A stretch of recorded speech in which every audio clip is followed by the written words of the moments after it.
Hello student, good morning. How are you children? I hope fit and fine. बच्चों, आपका जो ये chapter 3 है, इसमें हम मौखिक क्वेश्चन आंसर करेंगे। तो आप मेरे साथ साथ इन मौखिक क्वेश्चन आंसरों को देखिए। उसके बाद हम लिखित क्वेश्चन आंसर और एक्सरसाइज समझेंगे। भारत कब स्वतंत्र हुआ? आपको पता है भारत कब स्वतंत्र हुआ था? भारत 15 अगस्त 1947 में आज़ाद हुआ। भारत कब स्वतंत्र हुआ? भारत 1947 में आज़ाद हुआ। और कब हुआ था? 15 अगस्त को। स्वतंत्रता का संघर्ष कितने वर्षों तक चला? स्वतंत्रता का संघर्ष कितने वर्षों तक चला? स्वतंत्रता का संघर्ष 100 वर्षों तक चला। स्वतंत्र भारत के पहले गवर्नर कौन थे? आपको पता है जो स्वतंत्र भारत था उसके पहले गवर्नर जनरल कौन थे? Lord Mountbatten. कौन थे? Lord Mountbatten. पहली बार लाल किले पर तिरंगा झंडा कब फहराया गया? पहली बार लाल किले पर तिरंगा झंडा कब फहराया गया? 16 अगस्त को। कब पहनाया गया? 16 अगस्त को। हमारा देश हुआ था 15 अगस्त को आज़ाद हुआ था, पर हमारा जो झंडा था वो कब पहनाया गया? 16 अगस्त 1947 में। अब हम करते हैं इसकी एक्सरसाइज। देखिए बच्चों, ये है गद्यांश। गद्यांश पढ़कर पूछे गए प्रश्नों के उत्तर लिखिए। आधी रात के 12 बजे हैं, शुभ घड़ी में जब संसार सो रहा है, भारत जाकर जीवन और स्वतंत्रता प्राप्त करेगा। एक क्षण इतिहास में ऐसा आता है जब हम पुराने युग से नए युग में कदम रखते हैं। इस पवित्र अवसर पर हम भारत और उसकी जनता की सेवा और उससे बढ़कर मानवता की सेवा का प्रण करें। तो बच्चों, आप देखिए ये क्या होता है? गद्यांश। पहले तो आप समझिए कि गद्यांश क्या होता है।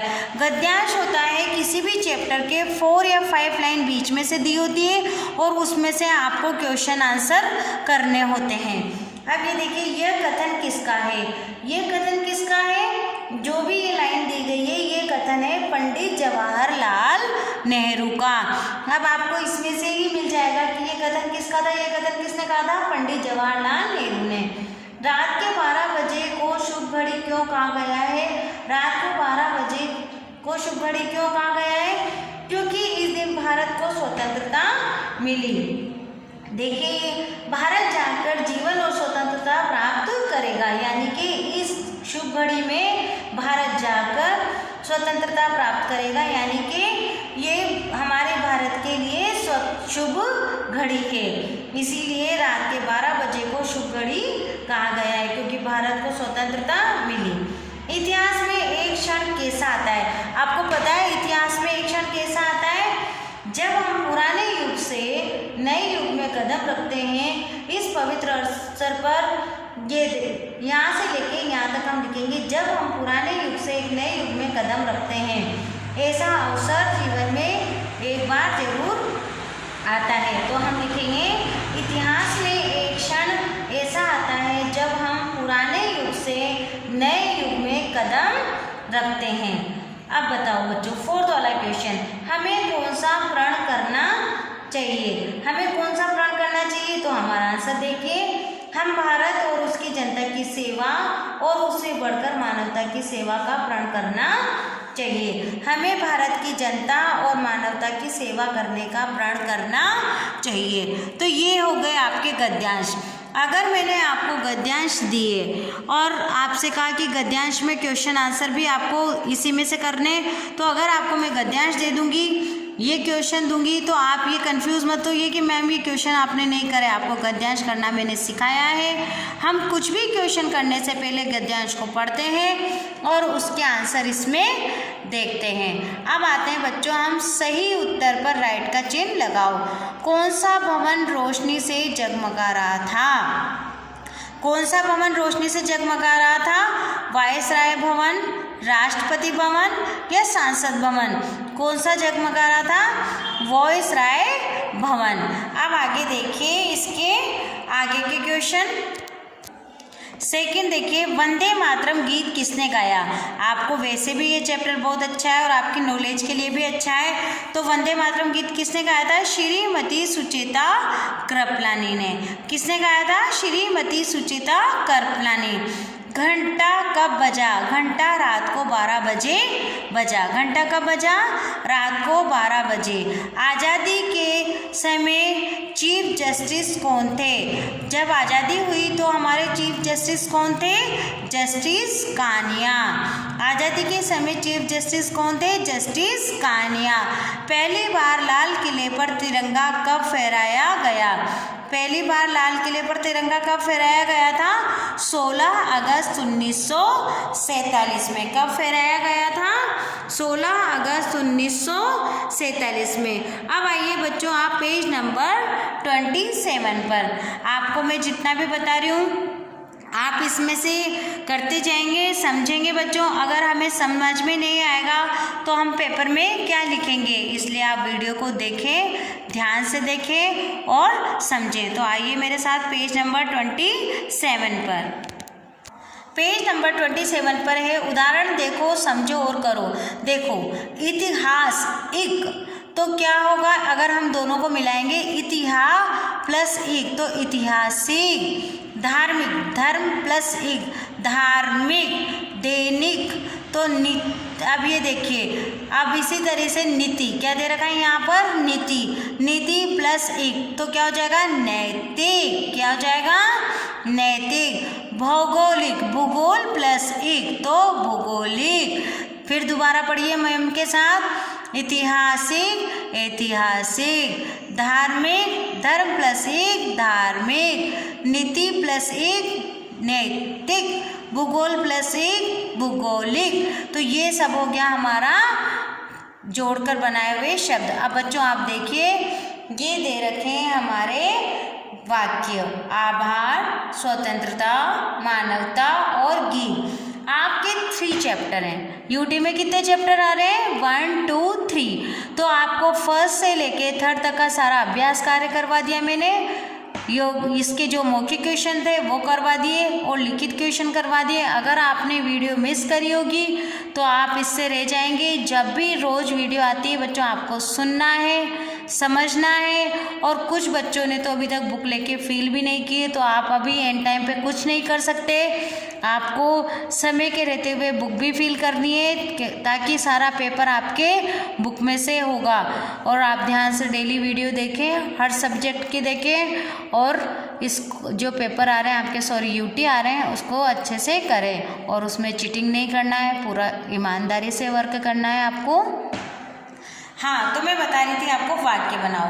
आभार, आभार का लिख सकते हैं मैं गुरु का आभार प्रकट करता हूँ। स्वतंत्रता, हमें भारत में स्वतंत्रता 1947 में मिली। अब है मानवता, हमें मानवता की सेवा करनी चाहिए। गीत, तुम्हें गीत गाना आता है। या ये तो मैंने बच्चों को समझाने के लिए पेंसिल से लिख के ऐसे बता रखे। आप अपने हिसाब से भी बहुत अच्छे वाक्य बना सकते हैं। अब बच्चों देखिए आप नए शब्द बनाओ। जैसे नए शब्द मैंने आपको दे दी सारणी, तो कैसे बनाएंगे आप देखिए पेज नंबर 27 पर ऊपर सेकंड क्वेश्चन देखिए बच्चों। ये शब्द दे रखे हैं आपको व्री वी त्र श ज्ञ। अब आपको प्र से आपको बनाना है प्रति, प्रयोग, प्रथम, प्रकट। ये आपको समझाने के लिए दे रखे हैं। तो अब आप वी से क्या बना सकते हैं? विशेष, विज्ञान, विस्मरण, वियोग, व्याप। बहुत सारे शब्द हैं जिसमें छोटी ई की मात्रा व पे लगनी है। अब त्रिकोण, पत्र, मित्र, त्रिशूल, इस तरीके से त्र से शब्द बनेंगे। अब है क्षत्रिय, कक्षा, रक्षा, क्षेत्र, ज्ञ से ज्ञान, ज्ञात, विज्ञान, ज्ञानी। अब आते हैं हम इसके जो अभ्यास कार्य हो गए। अब हम इसके जो क्वेश्चन आंसर है वो भी देख लें एक बार। चैप्टर 3 के लिखित क्वेश्चन आंसर। तो इसका फर्स्ट क्वेश्चन है 14 अगस्त 1947 की रात्रि को क्या कार्यक्रम हुआ। जो 14 अगस्त 1947 की रात्रि थी उसमें पंडित जवाहरलाल नेहरू, सुचेता कृपलानी और डॉक्टर राजेंद्र प्रसाद सब तीनों रात को 11 बजे सभा भवन पहुँचे और वहाँ पर रात्रि में पंडित जवाहरलाल नेहरू ने नए भारत के लिए एक नारा बनाया, नारा दिया। सुचिता कृपलानी ने वंदे मातरम गीत गाया और डॉक्टर राजेंद्र प्रसाद ने शपथ ग्रहण करी। 14 अगस्त 1947 की रात को 12 बजे पंडित नेहरू ने क्या कहा? जब 14 अगस्त 1947 की रात को मैंने बताया था अभी इस वाले क्वेश्चन में भी कि वहाँ पर जब पूरा भारत सो रहा था तो ये कुछ लोग जगकर नए भारत की शुरुआत कर रहे थे।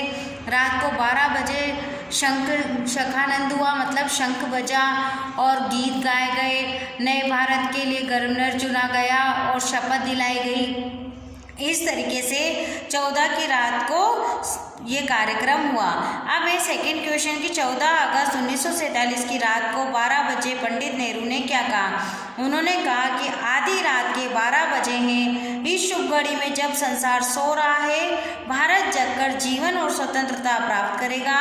एक क्षण इतिहास में ऐसा भी आता है जब हम पुराने युग से नए युग में कदम रखते हैं। इस पवित्र अवसर पर हम भारत और उसकी जनता की सेवा और उससे बढ़कर मानवता की सेवा करने का प्रण करते हैं। इस तरीके से पंडित जवाहरलाल नेहरू ने एक ऐतिहासिक भाषण दिया।